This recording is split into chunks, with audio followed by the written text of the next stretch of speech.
Hello student, welcome in our new topic extraembryonic membrane. Embryonic membrane means that covering of embryo. Its name is the extraembryonic membrane because it have the four type of the membrane.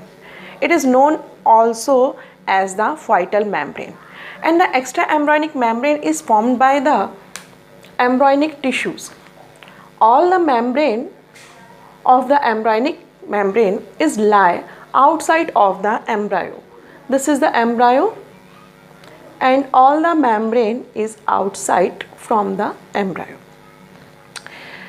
Extraembryonic membrane is are of four types.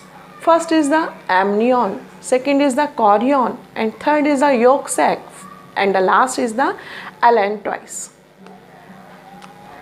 See in the diagram, this is the embryo, and its first covering of the membrane is known as the amnion, and this amnion also known as the protective membrane because it protects the embryo. Second name of this protective membrane is private aquarium. We know that aquarium means water ponding of small thing. मछलियों को रखा जाता है aquarium में, वो private aquarium में ला करके लोग मछलियों को रखते हैं, यानी मछलियों का जीवन यापन उस एक्वेरियम में हो पाता है। उसी तरह से ये जो एमनियन मेम्ब्रेन है इस एम्ब्रायो को पूरी तरह से प्रोटेक्ट करती है। इसके अंदर एक फ्लूइड भरा होता है जिसको हम एमनियन फ्लूइड कहते हैं, जो एकदम एक्वेरियम का काम करता है इस एम्ब्रायो के लिए। And its amnion sac, it's known as the amnion sac also. Sac means होता है थैला। ये एमनियन है, एमनियन की मेम्ब्रेन। अब इसमें क्या भरा हुआ है? एमनियन फ्लूइड भरा हुआ है। ये बिल्कुल एकदम एक बैग लाइक स्ट्रक्चर है। प्रोटेक्टिव एक्वेरियम कहा जाता है इसको, प्राइवेट एक्वेरियम कहा जाता है। And this amnion protect from any mechanical shock. किससे बचाएगी? किसी भी धक्के से, किसी भी चोट से एम्ब्रायो की सुरक्षा करना इस सैक का काम है। And amnion serve as insulator and absorb shock. कैसा काम करती है? एक इंसुलेटर की तरह, और शॉक कोई धक्का अगर माँ को लगता है तो उसकी प्रोटेक्ट करना किसका काम है? एमनियन का। एमनियन मेम्ब्रेन का काम है कि पूरी तरह से इस एम्ब्रायो की सुरक्षा करते रहना। अब आते हैं सेकेंड मेम्ब्रेन पर। बाहर जो आउटर मेम्ब्रेन आपको दिखाई दे रही है it's known as the chorion membrane. It's also known as the serosa. It is the outermost membrane and surrounded whole embryonic system. पूरे एम्ब्रॉयनिक सिस्टम को आप देख लीजिए, पूरे एम्ब्रॉयनिक सिस्टम को इसने ढक रखा है।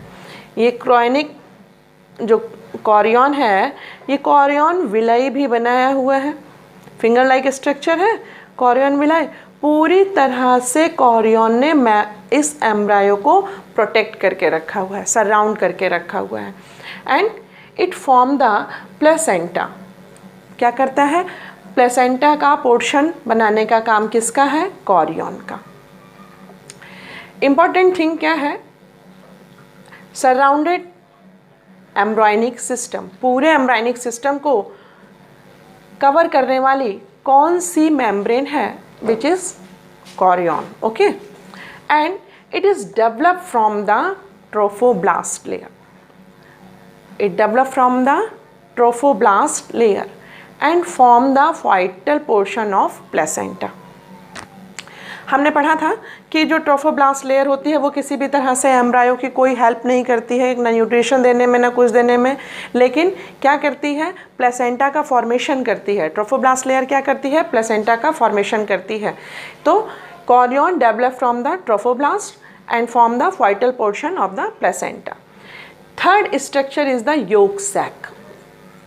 योक sac, this is the structure of yolk sac that would store nutrient in the animal, जिसका काम क्या है? न्यूट्रिएंट को स्टोर करके रखना एनिमल्स में। Chick have no any importance of this yolk. मुर्गी के अंडों में जो योक होता है वो उसके लिए कोई इम्पोर्टेंस नहीं रखता है, लेकिन In the human, it provide nutrient by a mother to the embryo. Mother से जो भी न्यूट्रिएंट मिलता है, मदर से जो भी न्यूट्रिएंट एम्ब्रायो को मिलेगा वो किसके द्वारा मिलेगा? योक सैक के द्वारा. It provide vital blood cells of placenta and umbilical cord. Umbilical cord वो नाल जो बच्चे जिससे अपनी माँ से जुड़े रहते हैं. It provide vital blood cell. क्या करता है योक सैक का काम? क्या है? वाइटल को ब्लड सेल प्रोवाइड कराना, मदर का न्यूट्रिशन पहुंचाना और प्लेसेंटा को यूम्बिशियल कॉर्ड को बनाना. ये पार्ट है किसका? योक सैक का. कौन हेल्प करेगा? Yolk sac. It provide vital blood cell and form the part of umbilical cord. Last is the allantois. यहाँ देखिए allantois last membrane and it is developing during the 4th and the 5th month. It is the develop in the 4th and the 5th week. 4th and the 5th week and termed in allointius. It serve to contribute the arteries and veins.